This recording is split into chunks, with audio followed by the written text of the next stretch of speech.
and thanks a lot for the very nice introduction. Of course, the last line of the introduction is most important, that I am Tripta's batchmate and very close friend. Rest all I would say is history. So, Thank you. in fact, it's my pleasure to talk to all of you. You are the academicians. You are the future. The way our industry would grow, and I would say that you are in the right line, the right profession. We have to have a bigger industry university linkage. This had been always my dream. And whenever I get in touch with academicians, I always feel very nice because my father was a professor, my grandfather was also an educationist. So, in general, I have education in my blood. So, I am also from the education field, you can say. Unfortunately, I got into a very hardcore business. So we will start the session with Industry 4.0. I will share my screen. I would request you all to keep your mics mute, and we will have a question and answer session at the end of the lecture. And then we can decide if there are any gaps, we can fill them. So I will share my screen with you. Please hold on. Maybe one of you could be like Priyanka or Tripta. One of you could just tell me that the screen is visible or not. And I'm seeing some videos also, so people can raise their hands that screen is visible, and then I go on. Sure, sir. Yeah, Ashutosh, very much visible, very much clear. Yeah. So I will share my screen. One second. Okay, sir.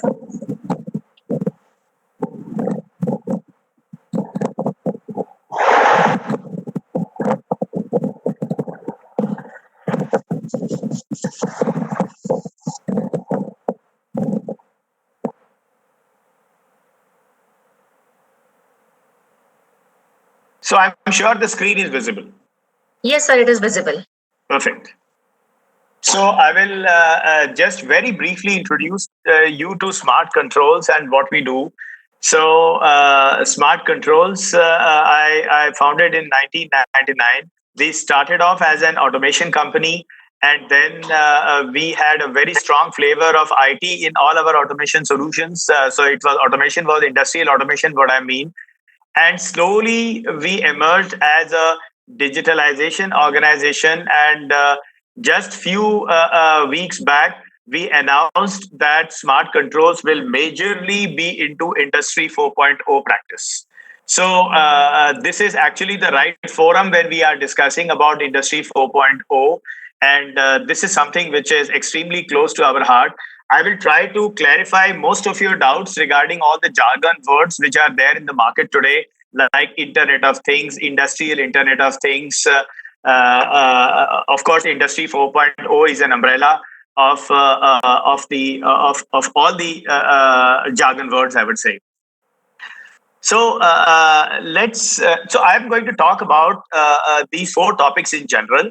So Industry 4.0 and digital manufacturing. What is it? And during the lecture, I will talk many things which are maybe not covered in the presentation slides, but that will be important for you to understand all the building blocks of Industry 4.0. I will also talk about the enablers. I will talk about the solution architecture in general, and I will also put a question to you, that rather an expectation to you, that how can you all as academicians can help us grow the industry 4.0 and fuel it up. So let us talk about what is industry 4.0. So you can keep looking at the screen, but I will talk something which comes right from my heart. So industry 4.0 means this is the fourth revolution of the industry, and we are witnessing the fourth revolution of the industry at the moment. So the moment we say that we are witnessing fourth industry revolution, we need to know that what were the first, second, and third industry revolutions. So the first and second industry revolutions were mainly evolving around power. Because you know that if you want to run an industry, then you would like that you should have ultimately power. Unless you have power, you cannot produce anything. You cannot produce products. So this was a big necessity, and the first industry revolution was when steam and water was the main source from which the power was produced. So you can imagine that steam. We used to have steam engines earlier, and it used to drive a full train. So you can imagine that how powerful the steam was. And the first industry revolution talks about the power being derived from steam and water, and this is how you were running the industries. Second industrial revolution came where it was thought that producing steam and then using it is a very inefficient method of managing the industries and running the industries. So bright electrical people like you thought that yes, we should now have a better source of energy, which is the electrical energy. And as you all know, that during this time, motors became extremely popular. So whatever was driven in the industry, that was driven from electrical power. So motors became popular, and we were using electrical energy in general. So you can see the year, the steam revolution was in 1784, and the electrical revolution started off in 1870. And then we crossed a long path. I would not say that automation, which is the third industry revolution, was something that was not existing earlier. But the automation was mostly in the form of mechanical systems. I will give you a very simple example. You know that there used to be mechanical governors which were used to limit the speeds of anything that is rotating. So it is not that automation was a concept which was not there during the first phase and the second phase. Automation was always there. But in the third phase, automation was mostly driven by electronics. And this is where the major change took place, because automation was driven by electronics and also to some extent by IT also. And this started quite recently, I would say. So this all started in 1969. In 1969, we had products like programmable logic controllers. We call it as commonly as PLCs, and those PLCs were used basically in the industry to interlock, or to have an interlock in the process that you are running. You all know that the request you to mute the mics. I'll carry on. So PLCs were used for interlocking and for ensuring that the processes run with utmost safety. So firstly, when request you to mute the mics, please. So, firstly, the automation came into the industry. So, what was the need of automation? So, people have a lot of myths about whether automation is needed or not. So, the first reason I would say the automation was needed was for human safety. That is very important for you to understand that automation was not a fancy product. Automation was to ensure that people are safe. At the second level, it was also to be ensured that our machines and equipment are safe. A very simple example could be that if the motor overheats, it trips, it doesn't burn. This is a classical example that you are ensuring that your product or your machine is not getting damaged. More importantly, you see that if you have a large furnace and you have high temperatures over there, maybe you are melting steel or doing something in the furnace, then you have to ensure that the temperature doesn't rise over a certain level, so that the body of the furnace gets bad. And that is where the human safety also came into picture, and this was in fact more important. So human safety was much more important than the equipment safety. But these two things were extremely important, and due to which the electronic automation systems, which are commonly called PLCs, they existed from 1969, and they continue to exist today also. Now the question comes that what is so special about Industry 4.0? I would say that Industry 4.0 is nothing but it is integration. So, whatever you are doing in an industry, you have processes, and you can assume any process. You want to make biscuits, you want to make tires, you want to make yarn, polyester, uh, you want to make anything. It involves machines. So the entire industry, any industry you take, you have to divide it into different processes. And there are going to be different stages. Like suppose you want to manufacture, say, biscuits, then you will have to bring all the ingredients together. You will have to mix it. You will have to create a dough out of it. And then you have to put it, you have to bake it. And after baking, you have to pack it. So these are the various processes which are there in any industry which would be there. And to run a process, every process is going to have some machines. So you take any process. If I talk about managing ingredients and creating a dough, dough matlab samajh hai na, dough is atta. So if you want to put the ingredients in a certain ratio or a certain proportion, and you want to create a dough out of it, then finally you would need certain machines which finally help you manage a process. So an industry which is manufacturing a product is consisting of different processes, and each process is going to have different machines. Now a question comes that why industry 4.0 revolution is so much talked about. So you imagine again the same biscuit manufacturing process, because that is a simple process to imagine, and maybe you would have seen some biscuit manufacturing plants also. So in that, if you are managing ingredients, you are putting it together, and then finally you are creating a dough. The question comes, what happens to the dough? Who takes the dough out? Who feeds it to the next process? And who informs the next process that how it is to be baked? Because I think you can imagine that if you are manufacturing, say, Jim Jam biscuits, or glucose, normal glucose biscuits, or Mari biscuits, or salted biscuits, they all have a different texture of baking. Because they have a different texture of baking, you can imagine that all are not baked in a similar way. So the dough comes out of the first process. And my question to all of you is that who takes the dough to the next process? Who informs the next process how this particular dough is to be processed so that you are able to get the desired product?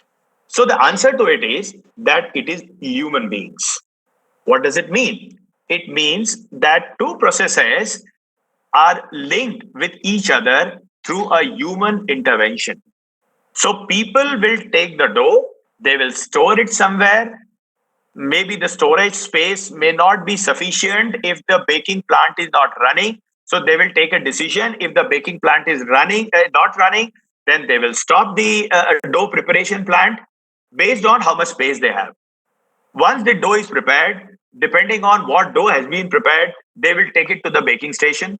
Once it is taken to the baking station, it will be baked. And who informs how the baking is to be done? The person informs the PLC, because as I told you, in the third revolution itself, the PLCs were there. So the baking plant will have PLCs. So it will select the recipe of, say, Mari biscuits.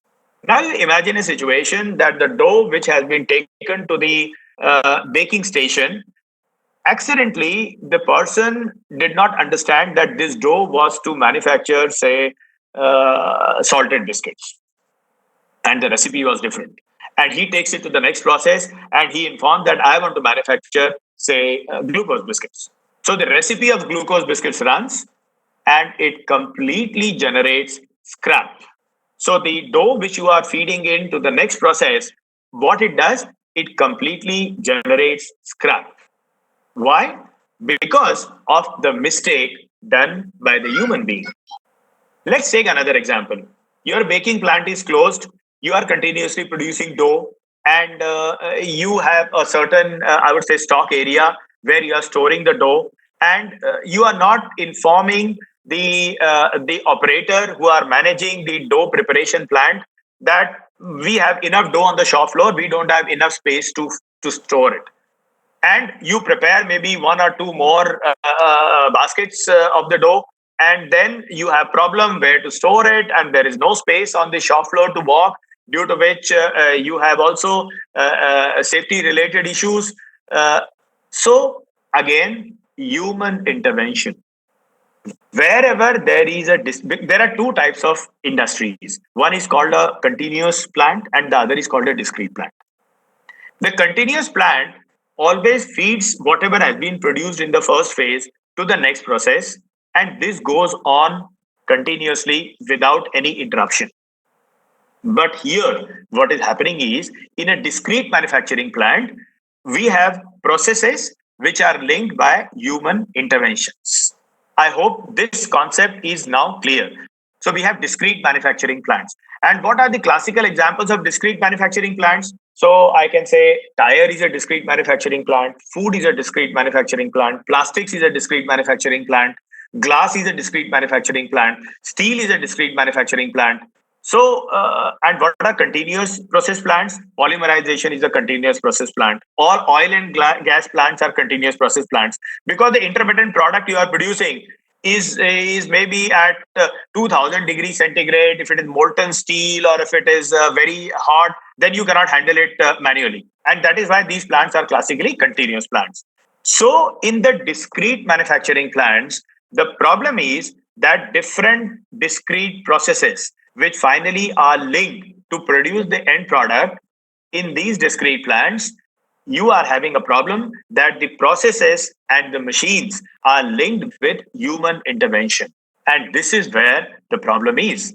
And it was thought very closely that if this problem continues, then the industry will not run efficiently. As I told you just now, that you may produce scrap, and also there is going to be a lot of human intervention for managing the product. What we call it as the WIP, means work in progress.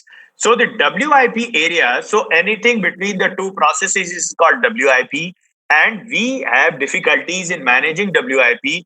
It is difficult to take even decisions. Imagine this biscuit plant was a simple example. Imagine a situation where one process has got 10 machines, and the next process has got 20 machines. And out of 20 machines, imagine a condition that 4 machines are down.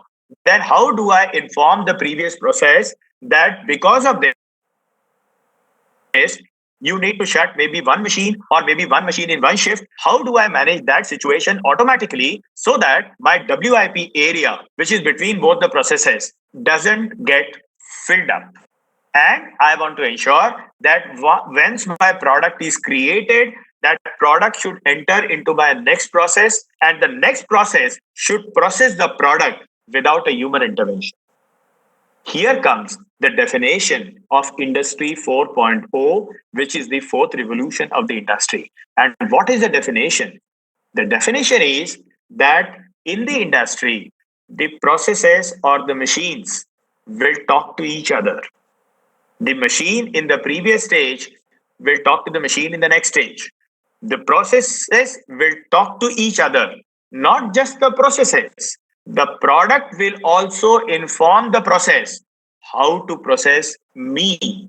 Imagine a situation that when you produce the dough in the biscuit plant and you put it into a container, if there would have been an automatic machine generating a barcode, and that barcode would have been automatically pasted on the container in which the dough for glucose biscuit is there. Now, when this particular product gets fed automatically through a conveying belt into the next process, there is a barcode reader which reads the what is the type of dough, and by reading it, it informs the PLCs in the next process that, hey, you are now getting a dough for glucose biscuit. Select the recipe of glucose biscuit. Then you would never produce scrap. So what are the advantages?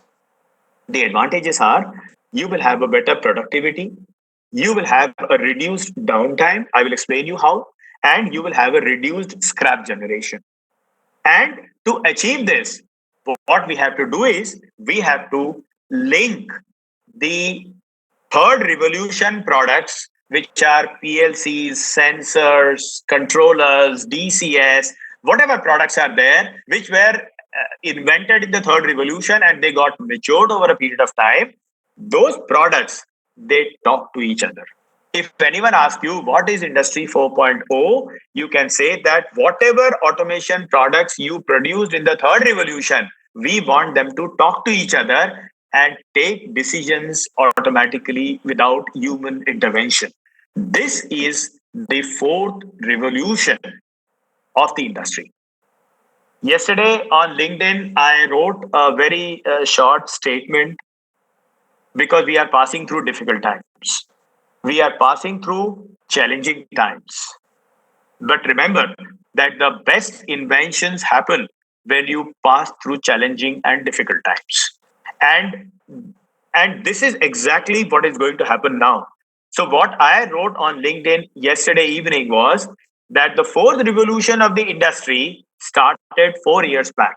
So roughly in 2015-16, people started talking about the fourth industry revolution that it started.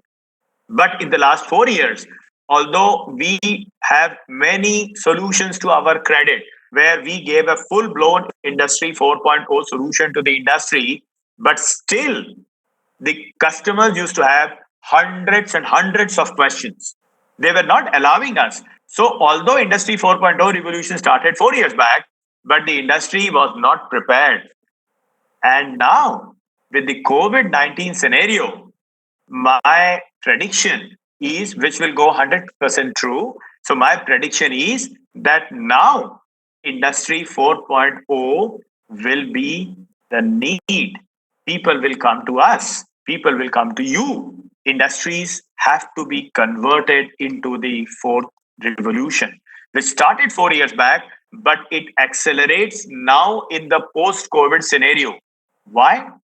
Simple answer. I told you that processes and machines were talking to each other through humans.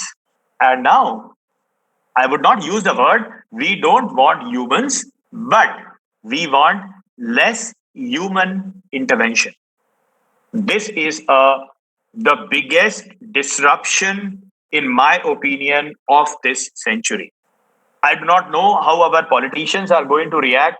Many times I have discussions. So I had a discussion with our industry minister Piyush Goyal last week, and in that discussion also, most of the forums, they talk about mainly they talk about that people should not lose jobs, but this disruption will uproot the jobs like anything.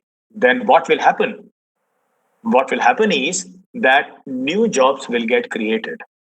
When autonomous driving was invented, that never meant that the drivers will lose their jobs. No, they lost their jobs. But the drivers started learning, started getting educated, started knowing about maybe engineering, and they started doing something which was perhaps more important. And this is exactly what the disruption is. And this is exactly what I want you to understand and feel, that Industry 4.0 is now going to be implemented so fast that it was not possible in the last 4 years. So this COVID-19, in my opinion, is a big disruption, but this is a disruptive innovation, in my opinion.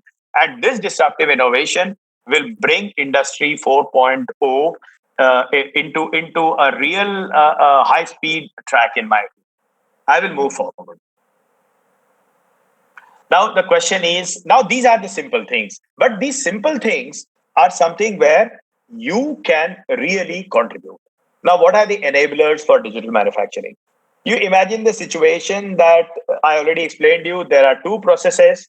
Both processes have got the product from third industry revolution. We have PLCs, we have sensors. Now they have to talk to each other. They have to exchange information with each other. So what are the enablers? What is the knowledge? What is the technologies that we need to know? And I will explain you why each and every technology will be needed. So I have listed out nearly all of them. So we need cloud hosting. I will explain you why. We need big data, and the big data will lead to analytics, artificial intelligence, machine learning. We need a term called edge computing. This is very important for you to understand because this term is now being talked about after we started saying that Industry 4.0 has started, the fourth revolution has started. So, edge computing, automation is an old terminology, mobility, very important. This will also be a big enabler for digital manufacturing and people. So, if somebody asks you that will Industry 4.0 revolution create more unemployment, I will say initially yes, because this is disruptive innovation. But this will trigger many other jobs where people should focus. Why should we think that a person who is maybe a driver, his son cannot become an engineer?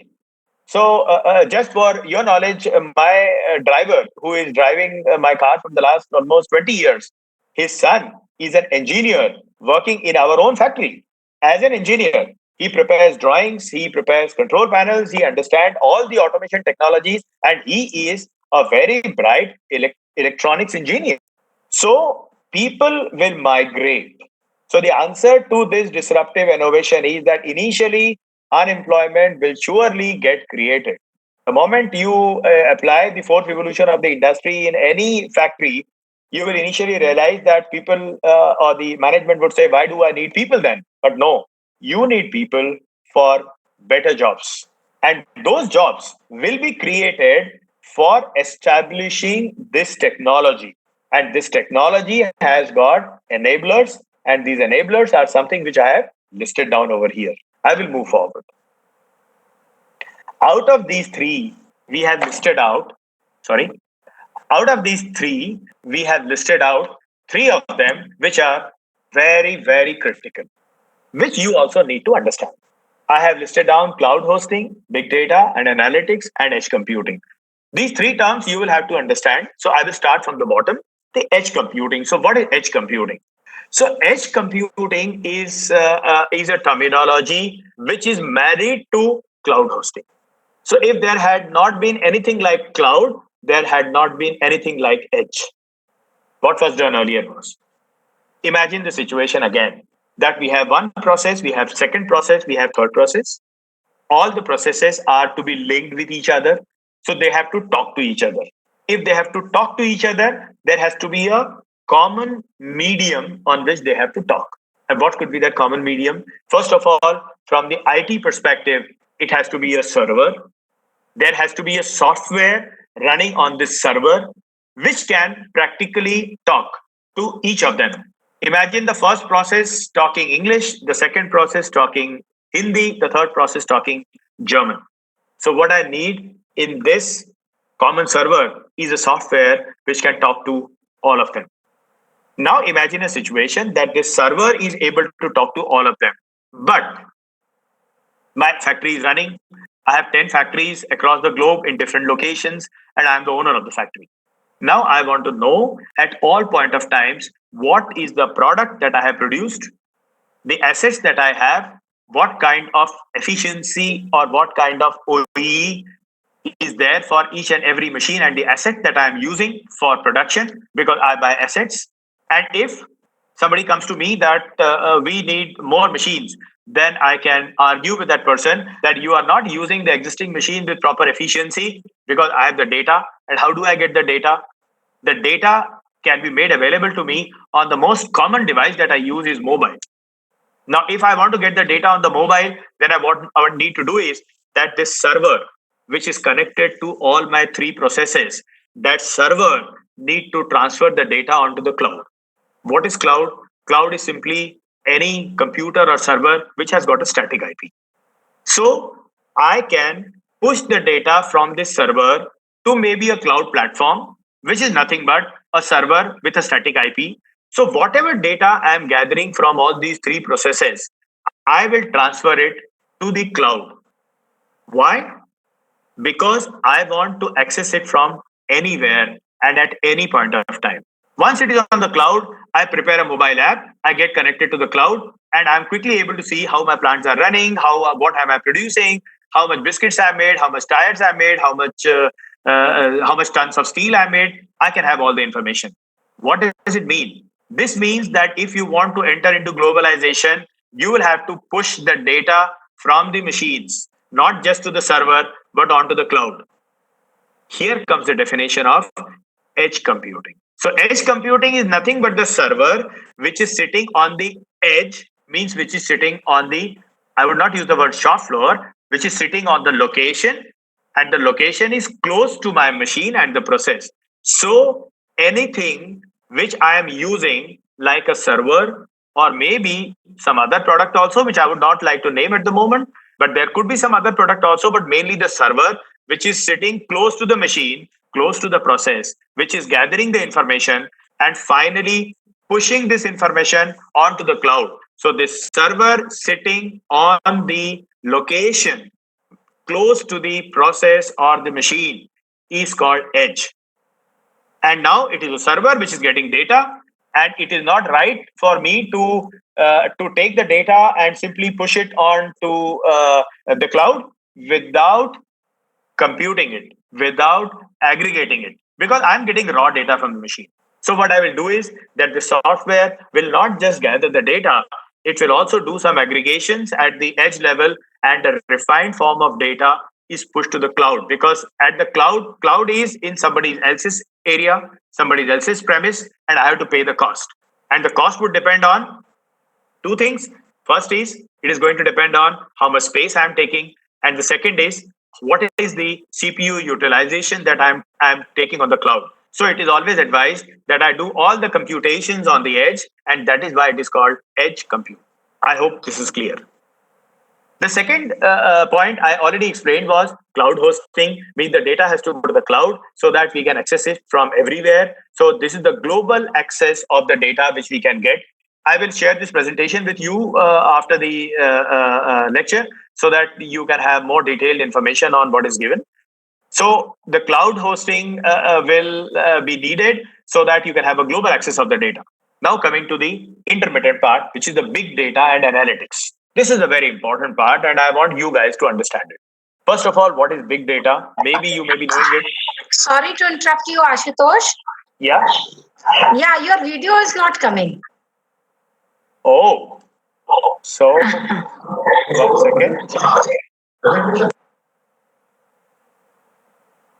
My video or the screen that I'm sharing? Screen is coming, sir. Screen is coming perfectly, but we want to see you also. Okay, 1 second. Let me check if some setting went wrong. Hold for a second, please. Mm-hmm.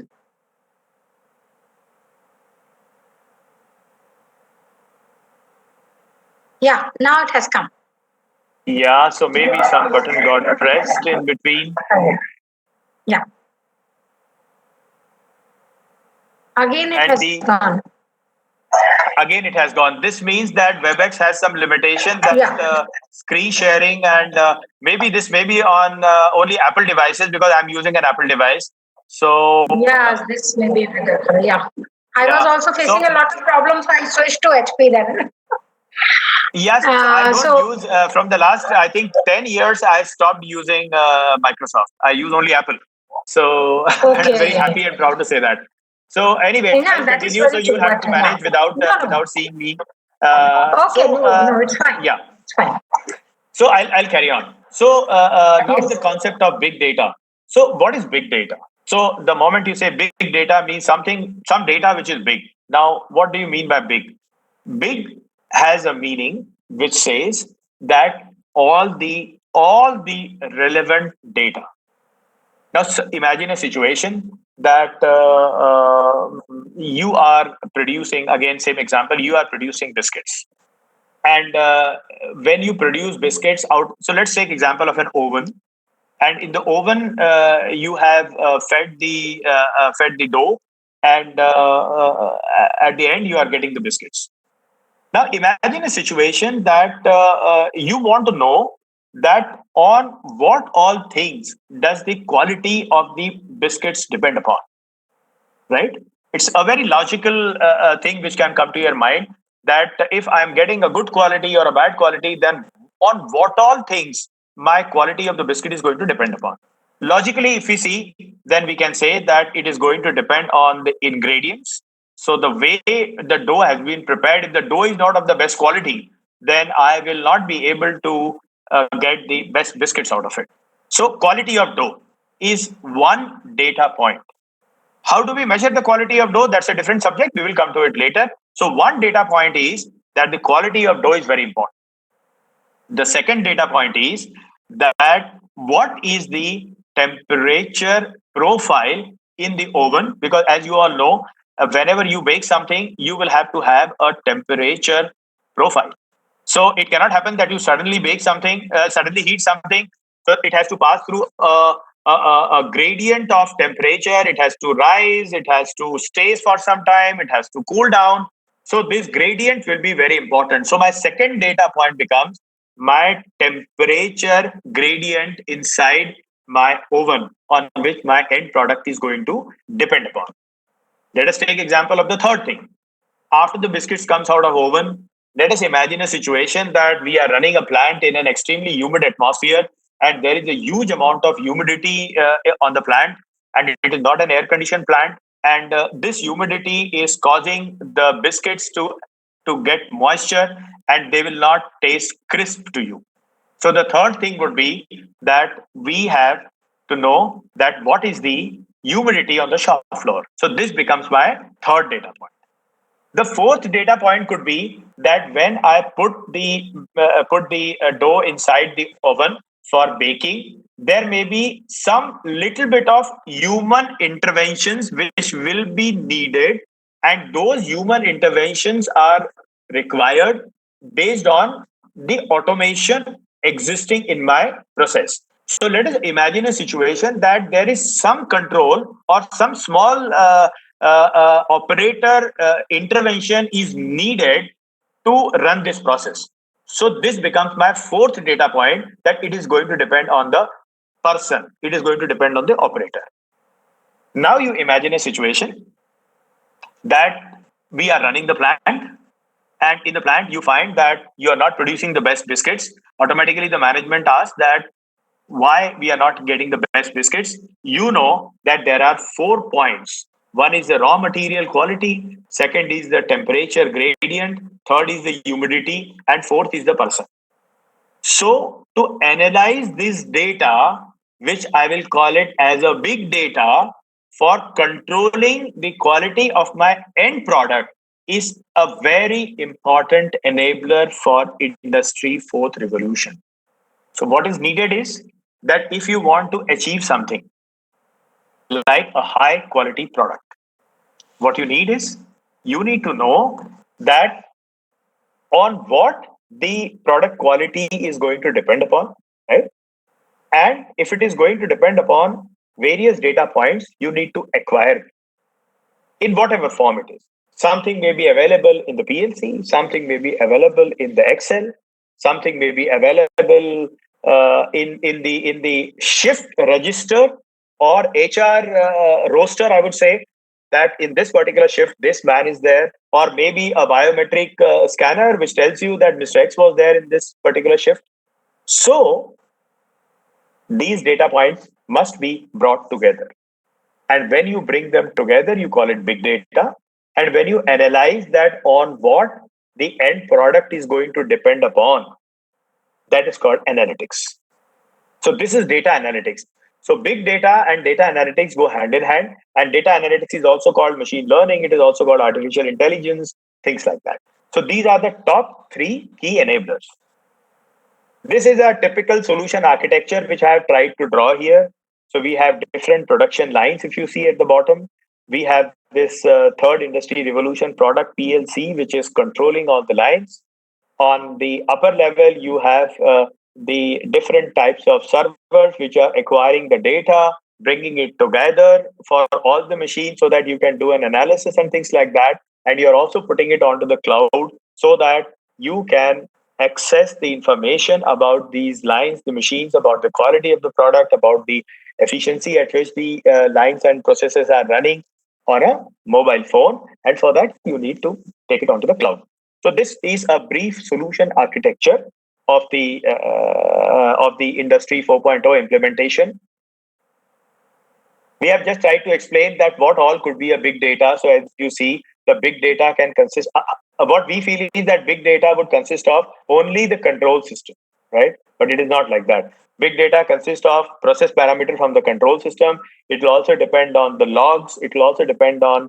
Just imagine a situation that the oven which you are using for baking, that oven is cleaned, and there is a maintenance schedule for cleaning the oven, and this cleaning is done every say 2 weeks, and the problem reported by maybe the quality department is that whenever you clean the machine, first two lots of the biscuits are not of the best quality. Don't know why, but it is there. So you need to know the maintenance schedule also, which we have tried to put over here. You need to know the quality data also. So big data consists of each and every data point which is going to contribute to the quality of the end product. And that is why we talk about a big data formation. Here we have just tried to explain you a little bit on how big data it could be acquired and converted into very useful piece of information. So we have tried to show here is that there is a motor, and we want to predict the health of the motor. And for predicting the health of the motor, if you see this device here in black with some green dots, that is nothing but a vibration sensor. And what we do is that if you see it in the next in this slide, we pick this information from a vibration sensor, and then we do a vibration analysis of this motor, and we are able to conclude that motor is healthy when your vibration is in this particular band. So if you see there are many bands here in the vibration, the black band indicate that you are fine, and there are some peaks coming in which will clearly indicate that you are moving in a wrong direction. So predictive maintenance is also a part of Industry 4.0 solution. So now if I in general talk about data analytics and big data, then I would say we need three types of predictions whenever we apply Industry 4.0 solution and put data science on top of it. So data science is also an important element. So the data science, which I explained you, which is nothing but the big data and the data analytics, it says that before or while the product is being produced, you must know what is the quality of the product without checking the product in the laboratory or by a quality department person.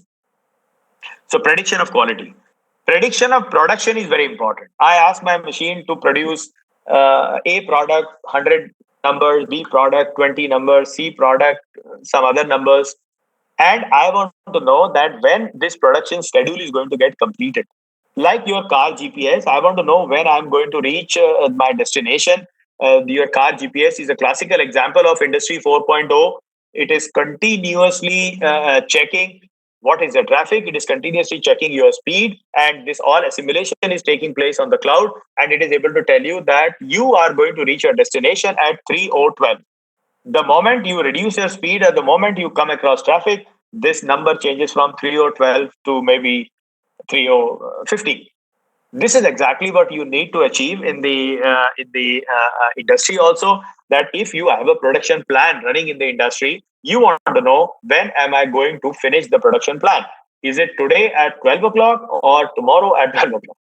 And that is why this is important. So second becomes predicting my production, and the third is predicting my health of the equipment, which I try to show over here. You put some vibration sensors, you try to see if the equipment is vibrating in normal zones, it's fine. If it is getting on to into some danger zones, because before anything breaks, it vibrates. This is the philosophy. So we just monitor it, take the data again onto the cloud, and then finally we are able to analyze. So this is all about data science. So just to sum it up, I talked about the fourth revolution of the industry. I talk about the enablers of the industry. I talk about the top key enablers of the industry. And I talk about big data and data analytics, where I explained to you that we need to know, we need to be more certain what is the quality of the product you are producing, what is the production schedule, when it is going to get ended, so that I can prepare for the next schedule, and my health of the equipment. So these are some of the. So you can just go later on check this presentation. Now I would come to the last slide, which says that how can academicians help us? So first of all, academicians can really help us in all the areas which involve the enablers. So you can work on creating sensors which can sense temperature, humidity, vibration. Many sensors are available today in the market, but the catch is that who can manufacture the smallest sensor, who can manufacture the sensor which can work with a battery, who can manufacture a sensor which can be deployed at any point of time. So lot of research is going to happen on this. So sensors is one area. Edge computing is another area where you can work that how the edge computing devices can be made, how the software could be there, so that we can really do a strong edge computing. You can also work on the cloud layer as to what kind of microservices are running. So you can develop microservices to gather the data onto the cloud layer. You can also work on the data science layer. It's not mentioned, I think, over here, but the data science layer is also very important because we are all engineers, and we are engineers means we have a strong analytical reasoning.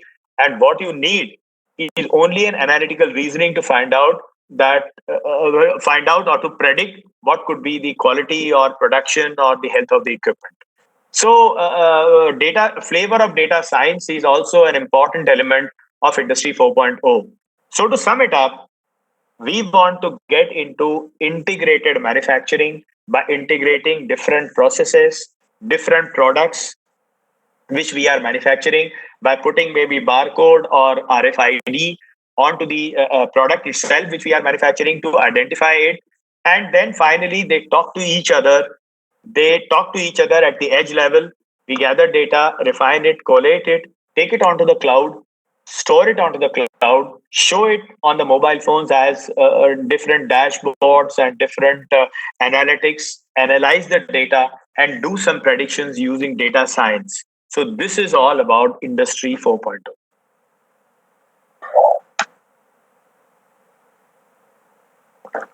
So I will switch off the presentation. And then, yes, you can come on video. Yeah, then I can come on the video.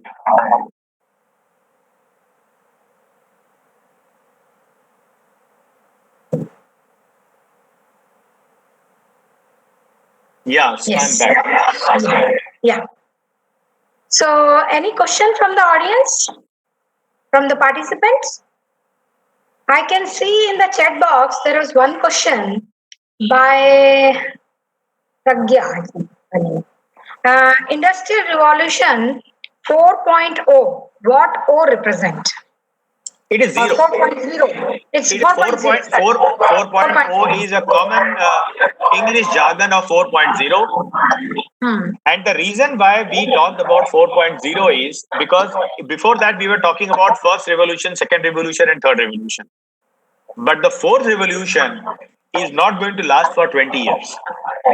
So you are going to get 4.0, 4.1, 4.2, and this may be every 1 or 2 years you will get into a revolution. Yeah. And that is why we thought that 4.0 will be the best one. The moment 4.1 comes, this O goes away. Yes. Yeah. Any other question from the participants? Sir, good morning, sir. Hello. Hello. Sir, may I know what is edge computing, sir? I already explained you. Yes, sir. Yes. I already explained you that earlier we were doing everything close to the machine. The moment we decided to take something to the cloud, we started calling whatever we are doing close to the machine as the edge. So edge computing is nothing but जैसे पहले PLC होता था and the PLC was doing some calculations. So now because we are taking the PLC data onto the cloud and there is an existence of the cloud, that is why there is an existence of edge. Whatever computing we do close to the machine or the process is called edge computing.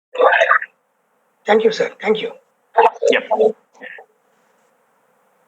Any other This question? industry 4.0 is a journey, I would say.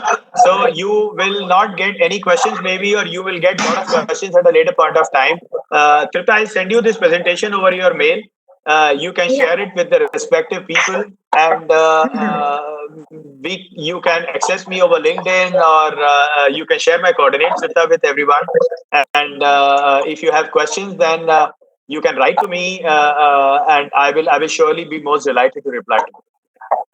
Yeah, thank you very much. I know it's very tight schedule you are having, Ashutosh. Thank you very much for giving a valuable time and connect with all of us with this workshop. And you are a very, very interesting and motivating lecture, because as a academician, I always think that the missing link in India is the cooperation between industry and the academician. Absolutely. We are going in one direction and you people are going in another direction. The interaction and interlink is entirely missing. So this gap we need to fulfill. Yeah, for sure. This gap need to be fulfilled. And when I was studying, Tripta, rather than when we passed out, at that time also, I was always thinking about to have forums, university industry linkage forums, where, because see, we have to imagine one point, that whatever technologies ultimately we are using today in the industry, they have been formulated by academicians. At the end of the day, they have not been formulated by the industry. The academicians did it. So I would like that we should have more interactions, so that academicians should start thinking in the direction that how can they contribute. We can give some real life problems to the academician. They can work on it. It can be a revenue earning for you also. If we get a result, then we don't mind paying to the academicians on this topic. So it can result into a very big synergy that will bring good results. Yeah. And you have given a lot of motivation and a lot of things where academician can work to contribute for Industry 4.0. Thank you very much, Ashutosh. Yeah, so nice to have you. Thank you very much, sir. Looking forward to some time in person. Yeah, absolutely. So thank you, Tripta. Thank you, Priyanka. And thanks to all of the bright academicians. I hope we will meet again and we will continue this journey. Thank Bye. you. Bye. So Tripta ma'am, we have to get the online feedback also filled up. So let us break for 10 minutes and then we can come back and fill up the feedback. Do we do that? Yes. Okay. So ma'am, let us first pass on this information to all. You all have to fill up the feedback, online feedback. The feedback link has been provided by AICTE. And the condition is absolutely essential. AICTE has mandated that until you fill up the feedback form, the certificates will not be issued by AICTE. So please, you please do it, and participants are writing, please break and share the link so that we can fill up the feedback. I think we can share the link, ma'am. Filling it up. Actually, Priyanka, this quiz, we have closed the quiz because we have opened the quiz because there is a time. The feedback. Sorry, please mute your mic. Some participant is. Ma'am. You are saying that first we will break for 10 minutes. So let us assemble again at 11:10. And then we will share the links with all the participants for writing a feedback directly to the AICTE. Because this feedback form is created by AICTE. They have provided us a link. You will not get your certificate. If you are not able to get the quiz, it's all right.